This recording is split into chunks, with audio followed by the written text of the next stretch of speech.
ರಾಜ್ಯಶಾಸ್ತ್ರ with Ramesh ಚಾನೆಲ್ನ ವೀಕ್ಷಕರಿಗೆ ನಮಸ್ಕಾರ. ಆತ್ಮೀಯರೇ, ನಾನು ರಮೇಶ್ ಸಂಕರೆಡ್ಡಿ ಮಾತನಾಡ್ತಿದ್ದೇನೆ. ಇವತ್ತಿನ ಈ ಒಂದು ವಿಡಿಯೋನಲ್ಲಿ ಸಂವಿಧಾನದ ಅಧ್ಯಯನ ಮತ್ತು ಅರ್ಥೈಸಿಕೊಳ್ಳುವಿಕೆಯಲ್ಲಿ ಅತ್ಯಂತ ಮಹತ್ವವಾದ ಪರಿಕಲ್ಪನೆಯಾದಂತಹ ಸಂವಿಧಾನದ ಪ್ರಸ್ತಾವನೆಯನ್ನು ಕುರಿತು ಒಂದಿಷ್ಟು ವಿಷಯಗಳನ್ನ ಸ್ಪರ್ಧಾತ್ಮಕ ಪರೀಕ್ಷೆಯನ್ನು ದೃಷ್ಟಿಕೋನದಲ್ಲಿಟ್ಟುಕೊಂಡು ತಿಳಿದುಕೊಳ್ತಕ್ಕಂತಹ ಪ್ರಯತ್ನ ಮಾಡೋಣ. ಭಾರತ ಸಂವಿಧಾನದ ಪ್ರಸ್ತಾವನೆಯನ್ನು ಅರ್ಥ ಮಾಡ್ಕೊಳ್ಳೋದಕ್ಕಿಂತ ಮೊದಲು ಪ್ರಸ್ತಾವನೆಯ ಒಂದು ಸ್ಪಷ್ಟ ಪರಿಕಲ್ಪನೆ ನಮಗೆ ಇರಬೇಕಾಗತ್ತೆ. ಆ ಒಂದು ಹಿನ್ನೆಲೆಯಲ್ಲಿ ಪ್ರಸ್ತಾವನೆಯನ್ನು ಗ್ರಹಿಸಲಿಕ್ಕೆ ಒಂದು ಹೋಲಿಕೆಯ ಮೂಲಕ ನಾವು ಪ್ರಯತ್ನ ಮಾಡೋದಾದರೆ, ಕನ್ನಡ ಪಠ್ಯಪುಸ್ತಕವನ್ನು ಭಾರತ ಸಂವಿಧಾನ ಅಂತ ಭಾವಿಸ್ಕೊಂಡ್ರೆ ಆ ಕನ್ನಡ ಪಠ್ಯಪುಸ್ತಕದಲ್ಲಿ ಬರ್ತಕ್ಕಂತಹ ಪರಿವಿಡಿ ಸಂವಿಧಾನದ ಪೂರ್ವ ಪೀಠಿಕೆಯ ರೂಪದಲ್ಲಿ ಅಥವಾ ಪ್ರಸ್ತಾವನೆಯ ರೂಪದಲ್ಲಿ ಇರ್ತದೆ.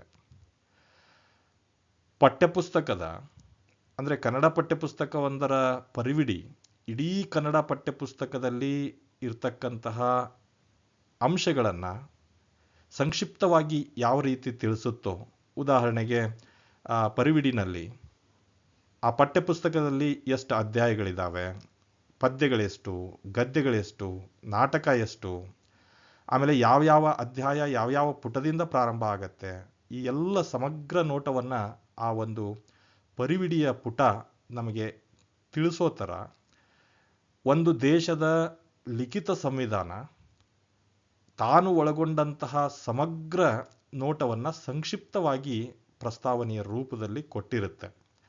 ಆ ಹಿನ್ನೆಲೆ ಒಳಗೆ ಒಂದು ಕನ್ನಡ ಪಠ್ಯಪುಸ್ತಕದಲ್ಲಿ ಪರಿವಿಡಿ ಇರೋ ಥರ ಒಂದು ದೇಶದ ಲಿಖಿತ ಸಂವಿಧಾನದಲ್ಲಿ ಪ್ರಸ್ತಾವನೆ ಅಂತಕ್ಕಂಥದ್ದು ಕಂಡು ಬರ್ತದೆ.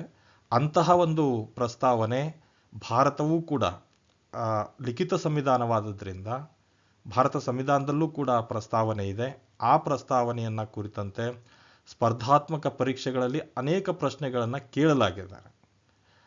ಹಾಗಾಗಿ ಇವತ್ತಿನ ಈ ವಿಡಿಯೋನಲ್ಲಿ ಪ್ರಸ್ತಾವನೆಯನ್ನು ಕುರಿತಂತೆ ಕೆಲ ವಿಚಾರಗಳನ್ನ ಸ್ಪರ್ಧಾತ್ಮಕ ಪರೀಕ್ಷೆಯನ್ನೇ ಗಮನದಲ್ಲಿಟ್ಕೊಂಡು ತಿಳಿದುಕೊಳ್ತಕ್ಕಂಥ ಪ್ರಯತ್ನ ಮಾಡೋಣ. ಹಾಗಾದರೆ ಪ್ರಸ್ತಾವನೆ ಅಂದರೆ ಏನು ಅನ್ನೋದನ್ನ ನೋಡೋದಾಯಿತು ಅಂದರೆ, ಸಂವಿಧಾನವೊಂದರ ಉದ್ದೇಶ, ಗುರಿ, ತತ್ವಗಳು ಅಥವಾ ಮೌಲ್ಯಗಳನ್ನು ಒಳಗೊಂಡಂತಹ ಸಂವಿಧಾನದ ಸ್ವರೂಪವನ್ನು ಸಂಕ್ಷಿಪ್ತವಾಗಿ ತಿಳಿಸ್ತಕ್ಕಂತಹ ಒಂದು ಘಟಕ ಅಥವಾ ಭಾಗಕ್ಕೆ ನಾವು ಪ್ರಸ್ತಾವನೆ ಅಂತ ಕರಿಬಹುದು. ಅಂದರೆ ಸಂವಿಧಾನವೊಂದು ತಾನು ಸಾಧಿಸಬೇಕಾದಂತಹ ಗುರಿಗಳೇನಿಟ್ಟುಕೊಂಡಿದೆ, ಅದರ ಉದ್ದೇಶಗಳೇನು, ಯಾವ ಮೌಲ್ಯಗಳನ್ನು ಎತ್ತಿ ಹಿಡಿಬೇಕು ಅಂತ ಅದು ಅಂದ್ಕೊಂಡಿದೆ, ಸಂವಿಧಾನದ ಬೇರೆ ಬೇರೆ ಭಾಗಗಳ ಮೂಲಕ ಆ ಎಲ್ಲ ಅಂಶಗಳನ್ನು ಸಂಕ್ಷಿಪ್ತವಾಗಿ ತಿಳಿಸ್ತಕ್ಕಂತಹ ಒಂದು ಸಂವಿಧಾನದ ಭಾಗವನ್ನು ನಾವು ಪ್ರಸ್ತಾವನೆ ಅಂತ ಕರಿಬಹುದು. ಸಂವಿಧಾನದ ಪ್ರಸ್ತಾವನೆಯನ್ನು ಸಂವಿಧಾನದ ಆತ್ಮ, ಸಂವಿಧಾನದ ಭಾವಗೀತೆ ಅಥವಾ ದೇಶದ ರಾಜಕೀಯ ಜಾತಕ ಅಂಥೇಳಿ ಬಣ್ಣಿಸ್ತಕ್ಕಂತಹ ಕೆಲಸವನ್ನು ಬೇರೆ ಬೇರೆ ಚಿಂತಕರು ಮತ್ತು ಬರಹಗಾರರು ಮಾಡಿದ್ದಾರೆ ಅನ್ನೋದು ನಮಗೆ ಗೊತ್ತಿರಬೇಕಾಗತ್ತೆ. ಹಾಗಾದರೆ ಭಾರತ ಸಂವಿಧಾನ ರಚನಾಕಾರರು ಈ ಪ್ರಸ್ತಾವನೆಯನ್ನು ಭಾರತ ಸಂವಿಧಾನದಲ್ಲಿ ಅಳವಡಿಸ್ಕೊಳ್ಳೋದಿಕ್ಕೆ ಮೂಲ ಪ್ರೇರಣೆ ಅಂತಂದರೆ ಅಮೇರಿಕಾದ ಸಂವಿಧಾನ ಅಂತಕ್ಕಂಥದ್ದು. ಯಾಕೆ ಅಂದರೆ ಅಮೇರಿಕಾದ ಸಂವಿಧಾನ ಜಗತ್ತಿನ ಮೊದಲ ಲಿಖಿತ ಸಂವಿಧಾನ. ಅದು ಪ್ರಸ್ತಾವನೆಯನ್ನು ತನ್ನ ಭಾಗವಾಗಿ ಒಳಗೊಂಡಿದ್ದನ್ನು ಗುರುತಿಸಿದಂತಹ ಭಾರತೀಯ ಸಂವಿಧಾನ ರಚನಾಕಾರರು ಅಮೇರಿಕಾ ಸಂವಿಧಾನದ ಒಂದು ಮಾದರಿಯನ್ನು ಎರವಲಾಗಿ ಪಡೆದುಕೊಂಡು ಭಾರತ ಸಂವಿಧಾನದಲ್ಲೂ ಕೂಡ ಪ್ರಸ್ತಾವನೆಯನ್ನು ಅಳವಡಿಸ್ಕೊಂಡ್ರು ಅನ್ನೋದನ್ನು ತಾವು ಗಮನಿಸಬೇಕು. ಸ್ಪರ್ಧಾತ್ಮಕ ಪರೀಕ್ಷೆಯಲ್ಲಿ ಯಾವ ಸಂವಿಧಾನದಿಂದ ಎರವಲಾಗಿ ಈ ಪ್ರಸ್ತಾವನೆಯ ಪರಿಕಲ್ಪನೆಯನ್ನು ಭಾರತದಲ್ಲಿ ತೆಗೆದುಕೊಳ್ಳಲಾಗಿದೆ ಅನ್ನೋದನ್ನು ಫೋಕಸ್ ಮಾಡ್ತಾರೆ. ಹಾಗಾಗಿ ಅಮೇರಿಕಾ ಸಂವಿಧಾನ ಅನ್ನೋದನ್ನು ತಾವು ಗಮನದಲ್ಲಿ ಇಟ್ಕೊಳ್ಬೇಕಾಗತ್ತೆ. ಹಾಗಾದರೆ ಪ್ರಸ್ತಾವನೆಯ ಒಂದು ಹಿನ್ನೆಲೆ ಏನು ಅನ್ನೋದನ್ನು ಸಂಕ್ಷಿಪ್ತವಾಗಿ ನಾವು ನೋಡೋದಾಯಿತು ಅಂತಂದರೆ, ಭಾರತ ಸಂವಿಧಾನ ರಚನಾ ಸಭೆಯ ಕಾರ್ಯಾಚರಣೆ ಪ್ರಾರಂಭವಾದ ನಂತರ, ಅದು ತನ್ನ ಕೆಲಸವನ್ನು ಪ್ರಾರಂಭಿಸಿದ ಸಂದರ್ಭದಲ್ಲಿ ಡಿಸೆಂಬರ್ 13, 1946ರಂದು ಜವಾಹರಲಾಲ್ ನೆಹರೂರವರು ಸಂವಿಧಾನ ರಚನಾ ಸಭೆಯಲ್ಲಿ ಒಂದು ನಿರ್ಣಯವನ್ನು ಮಂಡಿಸ್ತಾರೆ. ಅದನ್ನು ನಾವು ಧ್ಯೇಯಗಳ ನಿರ್ಣಯ ಅಥವಾ ಆಬ್ಜೆಕ್ಟಿವ್ ರೆಸಲ್ಯೂಷನ್ ಅಂತ ಕರಿತೇವೆ. ಸಂವಿಧಾನ ರಚನಾಕಾರರು ಭಾರತಕ್ಕೆ ಅಗತ್ಯವಿರ್ತಕ್ಕಂತಹ ಸಂವಿಧಾನವನ್ನು ಯಾವ ರೀತಿ ರಚಿಸಬೇಕು, ಯಾವ ಯಾವ ಮೌಲ್ಯ ಮತ್ತು ತತ್ವ ಸಿದ್ಧಾಂತಗಳನ್ನು ಎತ್ತಿ ಹಿಡಿಬೇಕು ಅಂತಕ್ಕಂಥದ್ದನ್ನು ಸಂಕ್ಷಿಪ್ತವಾಗಿ ತಿಳಿಸ್ತಕ್ಕಂತಹ ಆ ಒಂದು ಧ್ಯೇಯಗಳ ನಿರ್ಣಯ ಏನಿತ್ತು, ಆ ಧ್ಯೇಯಗಳ ನಿರ್ಣಯವೇ ಸುದೀರ್ಘವಾಗಿ ಚರ್ಚಿಸಲ್ಪಟ್ಟು ಅಂತಿಮ ಸ್ವರೂಪವನ್ನು ಪಡೆದು 22 ಜನವರಿ 1947ರಂದು ಸಂವಿಧಾನ ರಚನಾ ಸಭೆಯಿಂದ ಅಂಗೀಕೃತಗೊಳ್ತು. ಅದೇ ಅಲ್ಪ ಮಾರ್ಪಾಟಿನೊಂದಿಗೆ ಭಾರತ ಸಂವಿಧಾನದ ಪ್ರಸ್ತಾವನೆಯಾಗಿ ಇವತ್ತು ನಮ್ಮ ಮುಂದಿದೆ ಅಂತಕ್ಕಂಥ ಅಂಶವನ್ನು ನಾವು ಗಮನಿಸಬೇಕು. ಸೊ ಸ್ಪರ್ಧಾತ್ಮಕ ಪರೀಕ್ಷಾ ದೃಷ್ಟಿಯಿಂದ ತಾವು ಗಮನಿಸಬೇಕಾದ ಅಂಶ ಇಷ್ಟೇನೆ. ಈ ನಮ್ಮ ಪ್ರಸ್ತಾವನೆಯ ಮೂಲಾಧಾರ ಅಂತಂದರೆ ಡಿಸೆಂಬರ್ 13, 1946ರಂದು ಜವಾಹರ್ಲಾಲ್ ನೆಹರು ಸಂವಿಧಾನ ರಚನಾ ಸಭೆಯಲ್ಲಿ ಮಂಡಿಸಿದಂತಹ ಧ್ಯೇಯಗಳ ನಿರ್ಣಯವೇ ಅದಕ್ಕೆ ಮೂಲಾಧಾರ ಅಂತಕ್ಕಂಥದ್ದು. ಮತ್ತು ಆ ಒಂದು ಧ್ಯೇಯಗಳ ನಿರ್ಣಯ ಸುದೀರ್ಘವಾಗಿ ಚರ್ಚಿಸಲ್ಪಟ್ಟು 22 ಜನವರಿ 1947ರಂದು ಅಂಗೀಕರಿಸಲ್ಪಟ್ಟು ಸಂವಿಧಾನ ರಚನಾ ಸಭೆಯಿಂದ. ಅದೇ ಅಲ್ಪ ಮಾರ್ಪಾಟಿನೊಂದಿಗೆ ಭಾರತ ಸಂವಿಧಾನದ ಪ್ರಸ್ತಾವನೆ ಇವತ್ತಾಗಿದೆ ಅನ್ನೋದನ್ನು ನಾವು ಸ್ಪಷ್ಟವಾಗಿ ನೆನಪಿಟ್ಕೋಬೇಕಾಗತ್ತೆ. ಮುಂದುವರೆದು ಈ ಪ್ರಸ್ತಾವನೆಯನ್ನು ಯಾವಾಗ ಜಾರಿಗೆ ಬಂತು ಅನ್ನೋದನ್ನು ನೋಡೋದಾದರೆ, ಪ್ರಸ್ತಾವನೆಯನ್ನು ಸಂವಿಧಾನದ ಅಂಗೀಕಾರದ ದಿನವೇ ಪ್ರಸ್ತಾವನೆಯನ್ನೂ ಕೂಡ ಅಂಗೀಕರಿಸಲಾಯಿತು. ಅಂದರೆ 26 ನವೆಂಬರ್ 1949ರಂದು ಪ್ರಸ್ತಾವನೆ ಸಂವಿಧಾನ ರಚನಾ ಸಭೆಯಿಂದ ಅಂಗೀಕೃತವಾದರೂ ಕೂಡ ಅಧಿಕೃತವಾಗಿ ಪ್ರಸ್ತಾವನೆ ಜಾರಿಗೊಂಡಿದ್ದು 26 ಜನವರಿ 1950ರಂದು ಸಂವಿಧಾನದ ಸಮಗ್ರ ಸಂವಿಧಾನ ಅಸ್ತಿತ್ವಕ್ಕೆ ಬಂದಂತಹ ದಿನದಂದೇ ಅದು ಅಸ್ತಿತ್ವಕ್ಕೆ ಬಂತು ಅಂತಕ್ಕಂಥದ್ದನ್ನು ನಾವು ಪರೀಕ್ಷಾ ದೃಷ್ಟಿಯಿಂದ ಗಮನಿಸಬೇಕಾದಂಥ ಅಂಶ ಅಂತ ನಾನು ಅಂದ್ಕೊಳ್ತೇನೆ. ಮುಂದುವರೆದು ಈ ಸ್ವಾತಂತ್ರ್ಯೋತ್ತರ ಸಂದರ್ಭದಲ್ಲಿ ಪ್ರಸ್ತಾವನೆ ಸಂವಿಧಾನದ ಭಾಗ ಹೌದಾ ಅಲ್ವಾ ಅನ್ನೋದ್ರ ಬಗ್ಗೆ ಒಂದಿಷ್ಟು ಚರ್ಚೆಗಳು ಪ್ರಾರಂಭ ಆಗಿ ಅದು ನ್ಯಾಯಾಲಯಗಳ ಮೆಟ್ಟಿಲನ್ನು ಕೂಡ ಏರ್ತದೆ. 1960ರ ಬೇರುಬಾರಿ ಪ್ರಕರಣ ಏನು ಹೇಳುತ್ತೆ ಅಂತಂದರೆ, ಸರ್ವೋಚ್ಚ ನ್ಯಾಯಾಲಯ ಬೇರುಬಾರಿ ಪ್ರಕರಣದಲ್ಲಿ ಪ್ರಸ್ತಾವನೆ ಸಂವಿಧಾನದ ಭಾಗವಲ್ಲ ಅಂತಕ್ಕಂಥ ತೀರ್ಪನ್ನು ಕೊಡುತ್ತೆ. ಆದರೆ 1973ರ ಕೇಶವಾನಂದ ಭಾರತಿ ಪ್ರಕರಣದಲ್ಲಿ ಅದೇ ಸರ್ವೋಚ್ಚ ನ್ಯಾಯಾಲಯ ಪ್ರಸ್ತಾವನೆ ಸಂವಿಧಾನದ ಒಂದು ಮೂಲ ರಚನೆಯಲ್ಲಿ ಕಂಡು ಬರ್ತದೆ. ಸೊ ಸಂವಿಧಾನವನ್ನು ಪ್ರಸ್ತಾವನೆಯಿಂದ ಪ್ರತ್ಯೇಕಿಸಲಿಕ್ಕೆ ಆಗೋದಿಲ್ಲ. ಹಾಗಾಗಿ ಸಂವಿಧಾನದ ಮೂಲ ಸಂರಚನೆಯ ಮೂಲಾಂಶಗಳಲ್ಲಿ ಪ್ರಸ್ತಾವನೆ ಕೂಡ ಒಂದು ಅಂಥೇಳಿ ಪ್ರಸ್ತಾವನೆ ಸಂವಿಧಾನದ ಒಂದು ಭಾಗ ಅನ್ನೋದನ್ನು ಕೇಶವಾನಂದ ಭಾರತಿ ಪ್ರಕರಣ ಎತ್ತಿ ಹಿಡಿತದೆ. ಸೊ ಪರೀಕ್ಷಾ ದೃಷ್ಟಿಯಿಂದ ಈ ಅಂಶವನ್ನು ತಾವು ಸ್ಪಷ್ಟವಾಗಿ ನೆನಪಿಟ್ಕೋಬೇಕಾಗತ್ತೆ. ಭಾರತ ಸಂವಿಧಾನದ ಪ್ರಸ್ತಾವನೆಯ ಪಠ್ಯ ಈಗ ಈ ಸ್ಲೈಡಲ್ಲಿ ತಾವು ಕಾಣೋ ಹಾಗೆ ಇರುತ್ತೆ. ಭಾರತದ ಪ್ರಜೆಗಳಾದ ನಾವು ಅಂತ ಪ್ರಾರಂಭವಾಗಿ ಈ ಸಂವಿಧಾನವನ್ನು ಅಂಗೀಕರಿಸಿ ಅಧಿನಿಯಮಿತಗೊಳಿಸಿ ನಮಗೆ ನಾವೇ ಅರ್ಪಿಸಿಕೊಂಡಿದ್ದೇವೆ ಅಂಥೇಳಿ ಮುಕ್ತಾಯವಾಗತ್ತೆ. ಈ ಒಂದು ಪುಟ್ಟ ಪ್ರಸ್ತಾವನೆಯ ಭಾಗ ಏನಿದೆ, ಪಠ್ಯ ಏನಿದೆ, ಈ ಇಡೀ ಪಠ್ಯವನ್ನು ಗ್ರಹಿಸೋದು ಬಹಳ ಮುಖ್ಯ ಸ್ಪರ್ಧಾತ್ಮಕ ಪರೀಕ್ಷಾ ದೃಷ್ಟಿಯಿಂದ. ಯಾಕೆ ಅಂತಂದರೆ ಭಾರತ ಸಂವಿಧಾನದ ಒಂದು ಸಮಗ್ರ ಅಧ್ಯಯನ ಮಾಡಬೇಕು ಅಂತಂದರೆ ಈ ಪ್ರಸ್ತಾವನೆಯಲ್ಲಿ ಬರ್ತಕ್ಕಂತಹ ಮೌಲ್ಯಗಳ ಸಂಪೂರ್ಣ ಮನವರಿಕೆಯನ್ನು ಅಧ್ಯಯನಕಾರರು ಮಾಡಬೇಕಾದದ್ದು ಅವಶ್ಯಕ.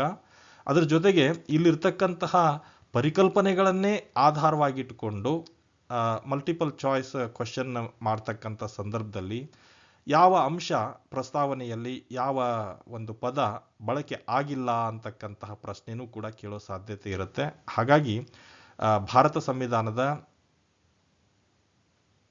ಪೂರ್ವ ಪೀಠಿಕೆಯ ಪಠ್ಯವನ್ನು ಸಮಗ್ರವಾಗಿ ಸ್ಫುಟವಾಗಿ ತಾವು ನೆನಪಲ್ಲಿ ಇಟ್ಕೊಳ್ತಕ್ಕಂಥದ್ದು ಬಹಳ ಮುಖ್ಯ ಅಂತಕ್ಕಂಥದ್ದು. ಪ್ರಸ್ತಾವನೆ ಪಠ್ಯ ಏನಿರುತ್ತೆ ಆ ಪಠ್ಯವನ್ನು ನಾವು ಆಧಾರವಾಗಿಟ್ಟುಕೊಂಡು ಅದರ ಒಂದು ತತ್ವಗಳೇನು ಅನ್ನೋದನ್ನು ಅರ್ಥೈಸ್ಕೊಳ್ಳೋದು ಬಹಳ ಮುಖ್ಯ. ಪರೀಕ್ಷಾ ದೃಷ್ಟಿಯಿಂದ. ಪ್ರಸ್ತಾವನೆಯ ಪಠ್ಯವನ್ನು ಗಮನಿಸಿದಾಗ ಅದರ ಆರಂಭದಲ್ಲೇ ಒಂದು ಪದಗುಚ್ಛ ಇದೆ.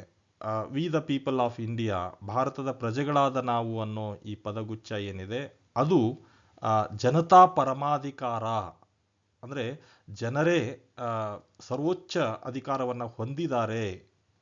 ಭಾರತ ಸಂವಿಧಾನ ಜನರಿಂದ ರಚಿಸಲ್ಪಟ್ಟಂತಹ ಸಂವಿಧಾನ ಅನ್ನೋ ತತ್ವವನ್ನು ಎತ್ತಿ ಹಿಡಿತಕ್ಕಂತಹ ಕೆಲಸವನ್ನು ಆ ಜನತಾ ಪರಮಾಧಿಕಾರದ ಸಂಕೇತವಾಗಿ ಭಾರತದ ಪ್ರಜೆಗಳಾದ ನಾವು ಅನ್ನೋ ಪದ ಬಳಕೆ ಆಗಿದೆ ಅನ್ನೋದನ್ನು ತಾವು ಸ್ಪಷ್ಟವಾಗಿ ನೆನಪಿಡಬೇಕಾಗತ್ತೆ.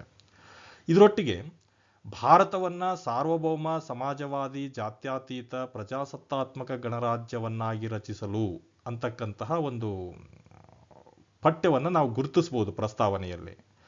ಇಲ್ಲಿ ಪ್ರತಿ ಪದವೂ ಕೂಡ ತನ್ನದೇ ಆದಂತಹ ಒಂದು ಗಂಭೀರ ಒಂದು ಅರ್ಥವನ್ನು ಒಳಗೊಳ್ತಕ್ಕಂತಹ ಪರಿಕಲ್ಪನೆಗಳಿವು.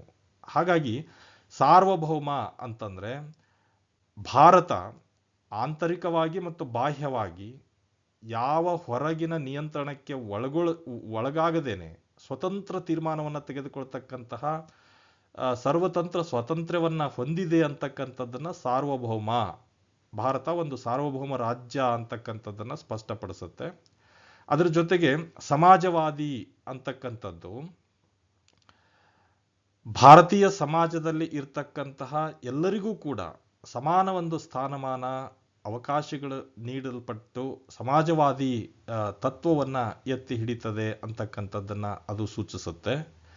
ಹಾಗೆಯೇ ಭಾರತದ ಗಡಿಯೊಳಗೆ ಇರ್ತಕ್ಕಂತಹ ಎಲ್ಲ ಧರ್ಮಗಳನ್ನು ಸಮಾನವಾಗಿ ಗೌರವಿಸ್ತಕ್ಕಂಥದ್ದನ್ನು ಈ ಜಾತ್ಯತೀತತೆ ಅಥವಾ ಸೆಕ್ಯುಲರ್ ಅಂತಕ್ಕಂತಹ ತತ್ವ ಏನಿದೆ ಅದು ಎತ್ತಿ ಹಿಡಿತಕ್ಕಂಥ ಕೆಲಸ ಮಾಡೋದ್ರ ಮೂಲಕ ಆ ಒಂದು ಪರಿಕಲ್ಪನೆಯನ್ನು ನಾವು ಗುರುತಿಸ್ಬೋದು. ಇನ್ನು ಪ್ರಜೆಗಳಿಂದ ಪ್ರಜೆಗಳಿಗಾಗಿ ಪ್ರಜೆಗಳೇ ಆಳ್ತಕ್ಕಂತಹ ಒಂದು ರಾಜಕೀಯ ವ್ಯವಸ್ಥೆಯನ್ನು ಭಾರತ ಹೊಂದಿದೆ. ಅದು ಪ್ರಜಾಸತ್ತಾತ್ಮಕ ನೆಲೆಗಟ್ಟಿನಲ್ಲಿ ಭಾರತದ ರಾಜಕೀಯ ವ್ಯವಸ್ಥೆ ಇರುತ್ತೆ ಅಂತಕ್ಕಂಥದ್ದನ್ನು ಈ ಪ್ರಜಾಸತ್ತಾತ್ಮಕ ತತ್ವವನ್ನು ಇಲ್ಲಿ ಎತ್ತಿ ಹಿಡಿಲಾಗತ್ತೆ ಸಂವಿಧಾನದಲ್ಲಿ ಅನ್ನೋದನ್ನು ಅದು ಸೂಚಿಸುತ್ತೆ. ಹಾಗೆಯೇ ಗಣರಾಜ್ಯ ಅಂತಕ್ಕಂತಹ ಪದ, ಇದ್ರ ಬಗ್ಗೆ ಬಹಳಷ್ಟು ಜನ ತಪ್ಪು ಗ್ರಹಿಕೆಯನ್ನು ಬಹುತೇಕರು ಹೊಂದಿದ್ದಾರೆ. ಗಣರಾಜ್ಯ ಅಂತಂದರೆ ರಾಜ್ಯಗಳ ಗುಂಪು ಅಂಥೇಳಿ ಅನೇಕರು ಪರಿಭಾವಿಸಿದ್ದಾರೆ. ಆದರೆ ರಾಜ್ಯಶಾಸ್ತ್ರದ ದೃಷ್ಟಿಕೋನದಲ್ಲಿ ನಾವು ಗಣರಾಜ್ಯ ಅಂದರೆ ಏನಪ್ಪ ಅಂತ ಕೇಳಿದ್ರೆ, ಒಂದು ದೇಶದ ಮುಖ್ಯಸ್ಥ ಪ್ರತ್ಯಕ್ಷವಾಗಿ ಅಥವಾ ಪರೋಕ್ಷವಾಗಿ ಪ್ರಜೆಗಳಿಂದ ಆಯ್ಕೆ ಆಗ್ತಾ ಇದ್ರೆ ಆ ದೇಶವನ್ನು ಗಣರಾಜ್ಯ ಅನ್ನೋ ಪರಿಕಲ್ಪನೆ ಅಥವಾ ಗಣರಾಜ್ಯದ ತತ್ವ ಪ್ರತಿನಿಧಿಸುತ್ತೆ ಅನ್ನೋದನ್ನು ಸ್ಪಷ್ಟವಾಗಿ ತಿಳ್ಕೊಳ್ಬೇಕಾಗತ್ತೆ. ಸೊ ಇವತ್ತು ಇಂಗ್ಲೆಂಡ್ನಲ್ಲಿ ಅರಸ ಅಥವಾ ರಾಣಿ ವಂಶ ಪಾರಂಪರ್ಯವಾಗಿ ದೇಶದ ಮುಖ್ಯಸ್ಥರಾಗಿರ್ತಾರೆ. ಅದನ್ನು ನಾವು ಗಣರಾಜ್ಯ ಅನ್ನೋದಿಲ್ಲ.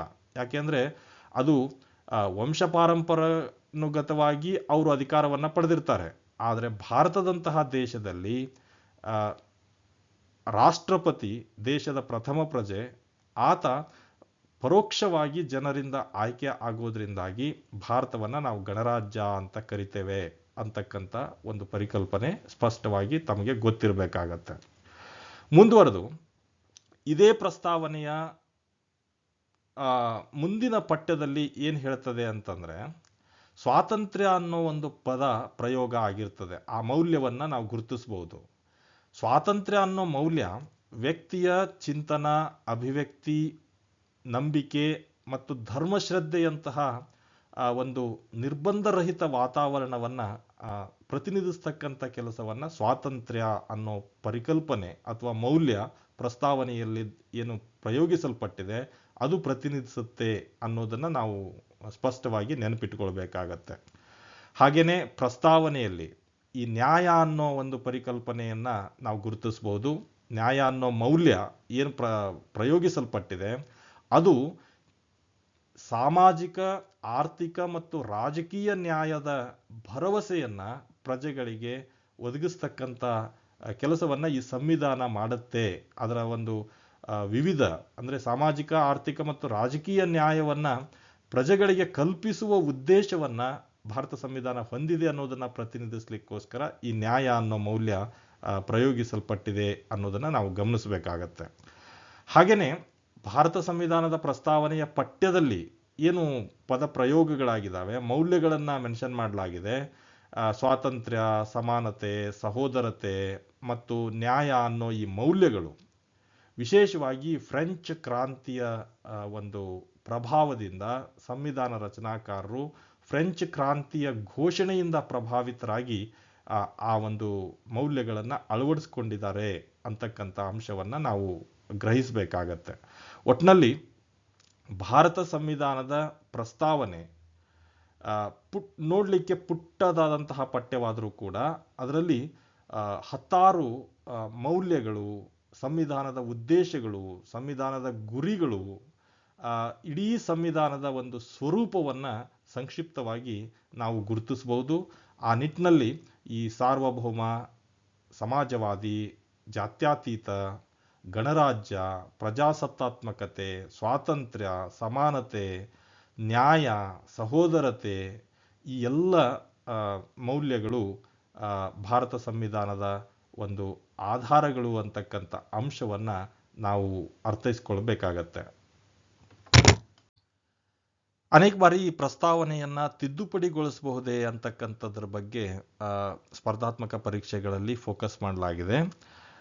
ಭಾರತ ಸಂವಿಧಾನದ ಪ್ರಸ್ತಾವನೆಯನ್ನು ತಿದ್ದುಪಡಿ ಮಾಡಲಿಕ್ಕೆ ಅವಕಾಶ ಇದೆ ಸಂಸತ್ತಿಗೆ.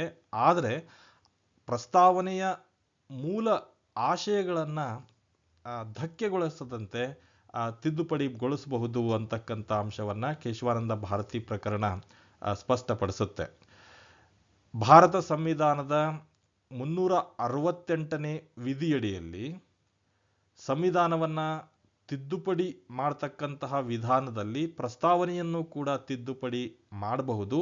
ಆದರೆ ಅದರ ಮೂಲ ಮೌಲ್ಯಗಳನ್ನು ಬದಲಾಯಿಸದೆ ಅಗತ್ಯ ಇರತಕ್ಕಂತಹ ಒಂದಿಷ್ಟು ತಿದ್ದುಪಡಿಯನ್ನು ಮಾಡ್ಕೋಬಹುದು ಅಂತಕ್ಕಂಥ ಅಂಶವನ್ನು ಸರ್ವೋಚ್ಚ ನ್ಯಾಯಾಲಯ ಸ್ಪಷ್ಟಪಡಿಸ್ತಕ್ಕಂಥ ಕೆಲಸ ಮಾಡಿದೆ. ಹಾಗಾಗಿ ಭಾರತ ಸಂವಿಧಾನಕ್ಕೆ 1976ರಲ್ಲಿ 42ನೇ ತಿದ್ದುಪಡಿಯನ್ನು ಮಾಡಲಾಯಿತು. 42ನೇ ತಿದ್ದುಪಡಿಯ ಅಡಿಯಲ್ಲಿ ಭಾರತ ಸಂವಿಧಾನದ ಪ್ರಸ್ತಾವನೆಯನ್ನು ಕೂಡ ತಿದ್ದುಪಡಿಗೊಳಿಸಿ 3 ಹೊಸ ಪರಿಕಲ್ಪನೆಗಳನ್ನು ಅಥವಾ ಮೌಲ್ಯಗಳನ್ನು ಅಥವಾ ದೇಶದ ಒಂದಿಷ್ಟು ತತ್ವಗಳನ್ನು ಸೇರ್ಪಡೆಗೊಳಿಸಲಾಯಿತು. ಅವು ಯಾವಪ್ಪ ಅಂತ ಕೇಳಿದ್ರೆ, ಈ ಸಮಾಜವಾದ, ಸೆಕ್ಯುಲರ್ ಮತ್ತು ಸಮಗ್ರತೆ ಅಥವಾ ಅಖಂಡತೆ ಅನ್ನೋ 3 ಪದಗಳನ್ನು ಭಾರತ ಸಂವಿಧಾನದ ಪ್ರಸ್ತಾವನೆಗೆ ಸೇರಿಸಲಾಯಿತು. ಅಂದರೆ ಭಾರತ ಸಂವಿಧಾನದ ಮೂಲ ಪ್ರಸ್ತಾವನೆ ಏನಿತ್ತು, ಸಂವಿಧಾನ ಜಾರಿಗೆ ಬಂದಂತಹ ಸಂದರ್ಭದಲ್ಲಿದ್ದಂತಹ ಮೂಲ ಪ್ರಸ್ತಾವನೆಯಲ್ಲಿ ಸಮಾಜವಾದಿ, ಜಾತ್ಯತೀತತೆ ಅಥವಾ ಸೆಕ್ಯುಲರ್ ಅಥವಾ ಮತ್ತು ಈ ಅಖಂಡತೆ ಅಥವಾ ಸಮಗ್ರತೆ ಅಂತಕ್ಕಂಥ ಪದಗಳನ್ನ ನಾವು ಬೇರೆ ಬೇರೆ ಪುಸ್ತಕಗಳಲ್ಲಿ ಏನು ಕಾಣ್ತೇವೆ, ಆ ಪದಗಳು ಇರಲಿಲ್ಲ. ಆ ಪದಗಳನ್ನು 3 ಪದಗಳನ್ನು ಮತ್ತೊಂದು ಸಾರಿ ನಾನು ರಿಮೈಂಡ್ ಮಾಡೋದಾಯಿತು ಅಂತಂದರೆ, ಸಮಾಜವಾದಿ, ಸೆಕ್ಯುಲರ್ ಮತ್ತು ಸಮಗ್ರತೆ ಈ 3 ಪದಗಳನ್ನು ಭಾರತ ಸಂವಿಧಾನದ ಪ್ರಸ್ತಾವನೆಗೆ 42ನೇ ತಿದ್ದುಪಡಿ ಮೂಲಕ 1976ರಲ್ಲಿ ಸೇರ್ಪಡೆಗೊಳಿಸಲಾಯಿತು ಅಂತಕ್ಕಂಥ ಅಂಶವನ್ನು ಸ್ಪಷ್ಟವಾಗಿ ನೆನಪಿಟ್ಕೋಬೇಕಾಗತ್ತೆ.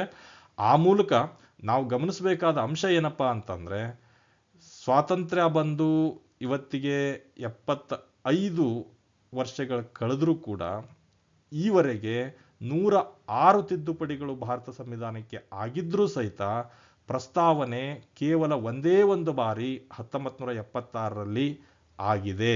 ಅದು 42ನೇ ತಿದ್ದುಪಡಿ ಅಂತಕ್ಕಂಥ ಅಂಶವನ್ನು ಸ್ಪಷ್ಟವಾಗಿ ನೆನಪಿಟ್ಕೋಬೇಕಾಗತ್ತೆ. ಫೈನಲಿ ಈ ಪ್ರಸ್ತಾವನೆಗೆ ಸಂಬಂಧಪಟ್ಟಂತೆ ನಾವು ನೆನಪಿಡಬೇಕಾದ ಅಂಶ ಏನಪ್ಪ ಅಂತ ಕೇಳಿದ್ರೆ, ಭಾರತ ಸಂವಿಧಾನದ ಪ್ರಸ್ತಾವನೆಯಲ್ಲಿ ಪ್ರಸ್ತಾಪಿಸಿರ್ತಕ್ಕಂತಹ ಮೌಲ್ಯಗಳು ಅಥವಾ ತತ್ವ ಸಿದ್ಧಾಂತಗಳು ಅಥವಾ ಗುರಿ ಉದ್ದೇಶಗಳು ಇವೆಲ್ಲವುಗಳನ್ನು ಸಂವಿಧಾನದಲ್ಲಿ ಮೆನ್ಷನ್ ಆಗಿದೆ ಅಂತ ಹೇಳಿ ಅವುಗಳ ಉಲ್ಲಂಘನೆ ಆಗಿದೆ ಅಂತ ನಾವು ನ್ಯಾಯಾಲಯಕ್ಕೆ ಹೋಗಿ ಏನು ದಾವೆಯನ್ನು ಹೂಡಲಿಕ್ಕೆ, ಪ್ರಕರಣವನ್ನು ಲಾಡ್ಜ್ ಮಾಡಲಿಕ್ಕೆ ಆಗೋದಿಲ್ಲ. ಯಾಕೆ ಅಂತಂದರೆ ಭಾರತ ಸಂವಿಧಾನದ ಪ್ರಸ್ತಾವನೆ ನ್ಯಾಯಾಂಗದ ರಕ್ಷಣೆಯನ್ನು ಹೊಂದಿಲ್ಲ. ಇದರರ್ಥ ಮೂಲಭೂತ ಹಕ್ಕುಗಳಿಗೆ ಧಕ್ಕೆ ಆದಂಥ ಸಂದರ್ಭದಲ್ಲಿ ಅವುಗಳಿಗೆ ನ್ಯಾಯಾಂಗದ ರಕ್ಷಣೆ ಇರೋದ್ರಿಂದ ನಾವು ನ್ಯಾಯಾಲಯಗಳಿಗೆ ಹೋಗಿ ಪ್ರಕರಣವನ್ನು ಹೂಡಿ ರಿಟ್ಗಳನ್ನು ತೆಗೆದುಕೊಂಡು ಬಂದು ನಮ್ಮ ಹಕ್ಕುಗಳನ್ನ ರಕ್ಷಿಸ್ಕೋಬಹುದು. ಆ ಥರ ಪ್ರಸ್ತಾವನೆಯಲ್ಲಿ ಮೆನ್ಷನ್ ಆಗಿರ್ತಕ್ಕಂತಹ ವಿವಿಧ ಪರಿಕಲ್ಪನೆಗಳ ಉಲ್ಲಂಘನೆಯಾದಂಥ ಸಂದರ್ಭದಲ್ಲಿ ನಾವು ನ್ಯಾಯಾಲಯಗಳಿಗೆ ಹೋಗಿ ರಕ್ಷಣೆಯನ್ನು ಪಡೀಲಿಕ್ಕೆ ಸಾಧ್ಯ ಇಲ್ಲ.